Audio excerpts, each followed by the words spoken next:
आप सभी को प्यार भरा नमस्कार। स्वागत करती हूँ आप सभी का अपने YouTube चैनल भक्तिसार फ्रॉम देवभूमि में। हिंदू मान्यताओं के अनुसार गरुड़ पक्षियों के राजा और भगवान विष्णु के वाहन हैं। त्रेता युग में गरुड़ ने श्री राम के छोटे भाई और राजा दशरथ के दूसरे स्थान के पुत्र भरत के रूप में अवतार लिया था। आइए जानते हैं गरुड़ की उत्पत्ति कैसे हुई। दक्ष प्रजापति की कद्रु और विंता नाम की दो बेटियां थीं। उनका विवाह महर्षि कश्यप के साथ हुआ था। एक दिन कश्यप ने दोनों से वरदान मांगने को कहा। तब कद्रु ने 1000 नाग पुत्र और विंता ने केवल 2 तेजस्वी पुत्र वरदान के रूप में मांगे। वरदान के परिणाम स्वरूप कद्रु ने 1000 अंडे और विनीता ने 2 अंडे प्रसव किए। कद्रु के अंडों के फूटने पर उसे 1000 नाग पुत्र मिल गए, किंतु विंता के अंडे उस समय तक नहीं फूटे। उतावली होकर विंता ने एक अंडे को फोड़ डाला। उसमें से निकलने वाला बच्चा अरुण था और उसका ऊपरी अंग पूर्ण हो चुका था, किंतु नीचे के अंग नहीं बन पाए थे।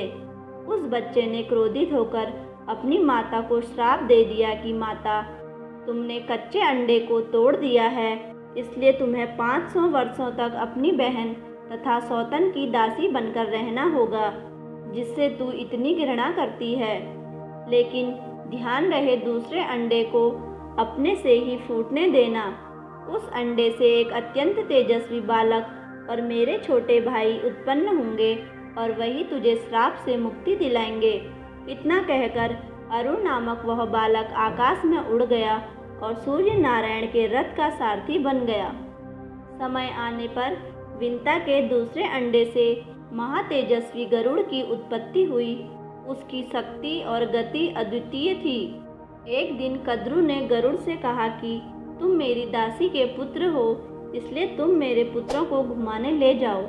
गरुड़ को इस बात पर बहुत क्रोध आया, किंतु उन्होंने सौतेली माता की आज्ञा मान ली। नागों को घुमाते हुए गरुड़ ने उनसे अपनी माता को दास्ता से मुक्त कर देने के लिए कहा। इस पर नागों ने कहा कि यदि तुम हम लोगों के लिए अमृत ला दोगे तो हम तुम्हारी माता को दास्ता से मुक्त कर देंगे। गरुड़ ने इंद्र सहित सभी देवताओं को परास्त कर अमृत घट उनसे छीन लिया। गरुड़ के पराक्रम से प्रभावित होकर इंद्र ने गरुड़ से मित्रता कर ली। मित्रता हो जाने पर इंद्र बोले, मित्र, आप इस अमृत घट को मुझे वापस दे दीजिए, क्योंकि आप जिनके लिए इसे ले जा रहे हैं वे दुष्ट स्वभाव के हैं। इस पर गरुड़ ने कहा, मुझे पता है, किंतु मैं अपनी माता को दास्ता से मुक्ति दिलाने हेतु इसे उनके पास ले जा रहा हूँ। आप वहाँ से इसे वापस ला सकते हैं। इसी बीच उनकी भेंट नारायण विष्णु से हो गई। नारायण ने गरुड़ से प्रसन्न होकर वर मांगने के लिए कहा। इस पर गरुड़ ने सदा उनकी ध्वजा में बने रहने का वर ले लिया। साथ ही वे नारायण के वाहन भी बन गए। इसके पश्चात गरुड़ अमृत घट को नागों को देकर अपनी माता विंता को दास्ता से मुक्ति दिलाई। अमृत घट को कुशासन पर रखकर सारे नाग पवित्र होने के लिए स्नान करने चले गए।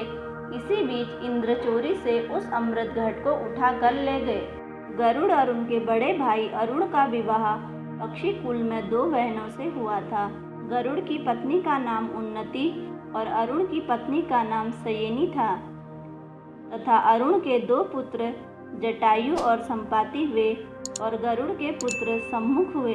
गरुड़ के नाम से एक पुराण, ध्वज, घंटी और एक व्रत भी है। महाभारत में गरुड़ ध्वज था।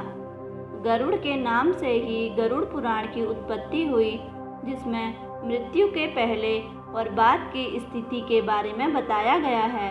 हिंदू धर्मानुसार जब किसी के घर में किसी की मौत हो जाती है तो गरुड़ पुराण का पाठ रखा जाता है। अगर आपको हमारी ये वीडियो अच्छी लगे तो प्लीज़ हमारे चैनल को लाइक, शेयर और सब्सक्राइब जरूर करें। धन्यवाद।